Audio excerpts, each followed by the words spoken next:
Pakistani real reaction. तो कैसे हैं आप सब? उम्मीद है आप सब बढ़िया होंगे, मजे में होंगे, खुश होंगे, आबाद होंगे। मेरा नाम है मुदस्सिर, मैं मुबशिर। सो गाइस, जैसा कि आप लोगों को पता है, मोदी जी गए हैं मतलब जर्मनी, और बहुत बड़ा वेलकम भी हुआ है। और मतलब आज उसी से वीडियो निकल के आ रही है। वीडियो का जो टाइटल है वो है जर्मनी ने पेश की मिसाल, पहली बार दिल जीत लिया, तोड़ डाले सारे प्रोटोकॉल। मतलब जर्मनी ने पहली बार भारत का दिल जीत लिया और सारे प्रोटोकॉल तोड़ डाले हैं और मिसाल कायम कर दी है दोस्ती की। क्या बोला है जर्मनी ने, वो पहले वीडियो देखेंगे तब पता लगेगा। इनसाइड नॉलेज का वीडियो, इनकी वीडियो का लिंक मिल जाएगा आप लोगों को डिस्क्रिप्शन में। प्लीज इनका चैनल लाजमी सब्सक्राइब कीजिएगा। काउंटडाउन करते हैं 3, 2, 1 एंड स्टार्ट।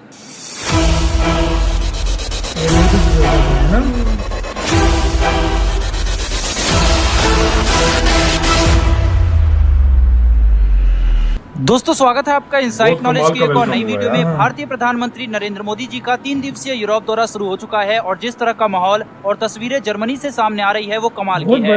एक ग्रैंड वेलकम जर्मनी की तरफ से पीएम मोदी का किया गया है। वहीं पर जर्मनी के चांसलर ने पहली बार पीएम मोदी के लिए कुछ बोला है। आप में से काफी सारे लोग सोच रहे होंगे कि इसमें खास क्या है। इस तरह का वेलकम तो पीएम मोदी का पहले भी हो चुका है, तो इसमें नया क्या है? दरअसल दोस्तों, जर्मनी का यह दौरा भारत के लिहाज से बेहद ज्यादा खास है और इस ग्रैंड वेलकम का महत्व 2 कारणों से और भी ज्यादा बढ़ जाता है। पहला, रूस यूक्रेन का युद्ध जिसमें भारत तटस्थ रहते हुए भी रूस के पक्ष में है। वहीं पर दूसरा, जर्मनी के नए चांसलर नियुक्त हुए हैं जिनसे पहली बार पीएम मोदी मुलाकात करेंगे। वहीं पर इस दौरे को लेकर साथ ही फ्रांस, डेनमार्क और नॉर्डिक समिट से रिलेटेड काफी कुछ आपको इस वीडियो में जानने के लिए मिलेगा। इसीलिए वीडियो को अंत तक जरूर देखें क्योंकि काफी कुछ नया आपको जानने और सीखने को मिलने वाला है वर्ल्ड अफेयर से रिलेटेड। इसके साथ ही पीएम मोदी को ओलेफ ने क्या कहा, उनका बयान भी मैं आपको दिखाऊंगा। तो चलिए बिना वक्त गवाए स्टार्ट करते हैं इस वीडियो को। दरअसल भारतीय प्रधानमंत्री नरेंद्र मोदी 3 यूरोपीय देशों के दौरे पर हैं और वो जर्मनी पहुंच गए हैं। इस बीच जर्मनी के चांसलर ओलेफ ने कहा कि उन्हें भरोसा है कि भारत और जर्मनी के बीच रूस की उन कार्रवाइयों को लेकर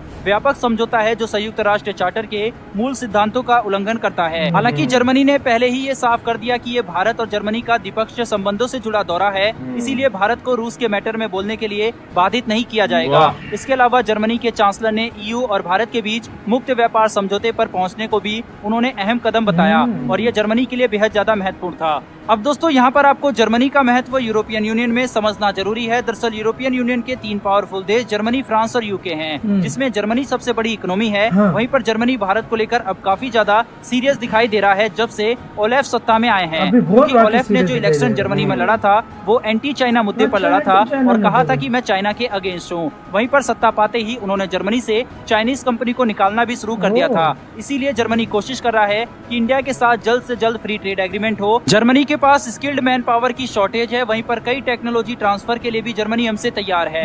यही कारण है कि जर्मनी के चांसलर ने G7 के लिए भी पीएम मोदी को बुलाने की बात कही है एज ए गेस्ट। इससे पहले जर्मनी की पूर्व चांसलर एंगेला मार्केल चीन से अपने संबंध काफी ज्यादा बढ़ाकर चल रही थी क्योंकि जर्मनी का चीन से ट्रेड प्रॉफिट में चल रहा था, जिस वजह से जर्मनी चीन के खिलाफ एक शब्द नहीं बोलता था और यही कारण रहा ओलेफ का सत्ता में आने का। अब जिस तरह से जर्मनी की ओलेफ के दौर में चीन से दूरी बन रही है, ऐसे में जर्मनी को भारत की जरूरत है और भारत का मार्केट को एक्सप्लोर करना चाहता है। इसीलिए ग्रीन एनर्जी, वायु प्रदूषण, जलवायु परिवर्तन, डिफेंस, टेक्नोलॉजी ट्रांसफर सब कुछ भारत के साथ करने के लिए वो तैयार है। अब शायद आप समझ गए होंगे कितना ह्यूज वेलकम पीएम मोदी का जर्मनी में क्यों किया जा रहा है। इसके अलावा पीएम मोदी वहाँ पर भारतीय कम्युनिटी को संबोधित भी करेंगे। वहीं पर साथ ही ओलेफ और पीएम मोदी वहाँ पर बिजनेस कम्युनिटी को भी साथ में एड्रेस करेंगे। भारत का जर्मनी यूक्रेन मुद्दे पर लगातार पक्ष लेता हुआ भी दिखाई दिया है और इसका कारण यह है कि भारत सैन्य साजो सामान की आपूर्ति के लिए रूस पर जैसे निर्भर है तो उसी तरह से जर्मनी भी ऊर्जा के लिए रूस पर निर्भर है। यही कारण है कि जर्मनी भारत की दुविधा को समझता है। पीएम मोदी अभी बर्लिन में है जहां जर्मन चांसलर से द्विपक्षीय संबंधों पर बात वो करेंगे। इसके बाद मोदी डेनमार्क जाएंगे, वहां पर उनकी मुलाकात डेनमार्क के प्रधानमंत्री से होगी। इसके साथ ही वो दूसरे इंडिया नॉर्डिक समिट में भी हिस्सा लेंगे। इस समिट में पीएम मोदी के साथ डेनमार्क, आइसलैंड, फिनलैंड, स्वीडन और नॉर्वे के प्रधानमंत्री भी होंगे।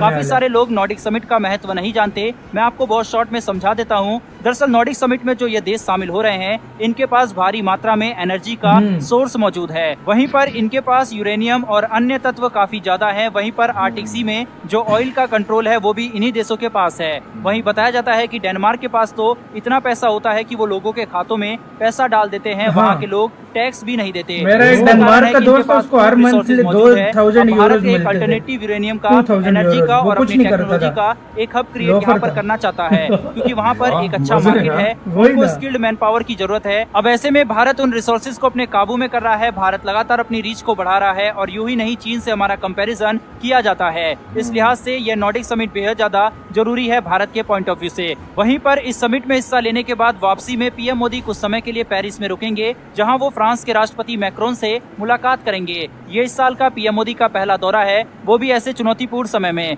लेकिन काफी बड़े बड़े समझौते होते हुए आपको इस दौरे में दिखाई देने वाले हैं। जर्मनी, फ्रांस, डेनमार्क तीनों देशों से कोई भी खबर निकल कर आती है, हम आप तक लेकर हाजिर हो जाएंगे। फिलहाल दोस्तों इस वीडियो में इतना ही, फिर मिलेंगे डिफेंस और वर्ल्ड अफेयर्स से जुड़ी। इसी के साथ हुई यार वीडियो खत्म।